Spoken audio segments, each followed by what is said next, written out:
parler de la RSE, c'est parler du monde de demain. Il s'agit de définir comment chaque entreprise peut avoir un impact positif sur la société et l'environnement. Responsabilité sociétale des entreprises. Comment mieux faire? On fait le point en 3 minutes.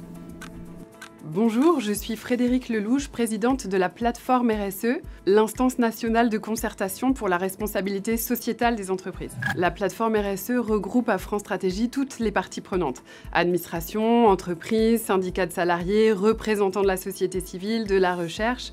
Ensemble, notre objectif, c'est de se mettre d'accord pour faire avancer la RSE en adressant des recommandations au pouvoir public et à tous les acteurs de l'entreprise. 2022 est une année importante. La France prend la présidence de l'Union européenne et c'est une année d'élection. Il faut que les candidats s'emparent de la RSE, car parler de la RSE, c'est parler du monde de demain.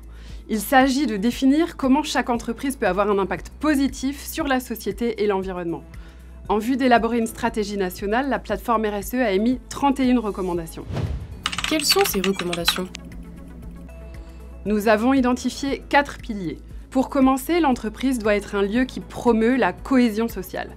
Droits des travailleurs, égalité des chances, insertion professionnelle, mixité, ça recouvre beaucoup de sujets. Par exemple, une entreprise ne peut pas ignorer les droits des travailleurs et des populations locales, que ce soit dans ses usines ou celles de ses sous-traitants à l'autre bout du monde. C'est pourquoi nous proposons de généraliser, au niveau européen, l'obligation d'une démarche de vigilance. Les sociétés donneuses d'ordre doivent s'assurer, dans toute leur chaîne de valeur, du respect des droits humains et de l'environnement.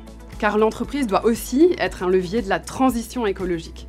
Elle a un rôle à jouer en matière de climat et de préservation de la biodiversité en invitant au développement de nouveaux modèles tels que l'économie circulaire. La plateforme RSE recommande par exemple une stratégie de sobriété numérique pour les entreprises. Et puis pour que la démarche RSE soit reconnue, il faut de la transparence.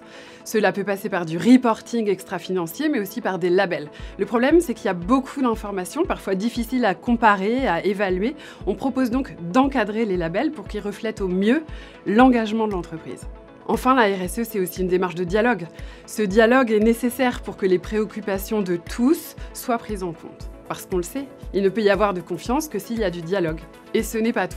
Pour qu'une entreprise devienne plus responsable, nous avons encore plein d'autres recommandations. Je vous invite à les retrouver sur le site de France Stratégie.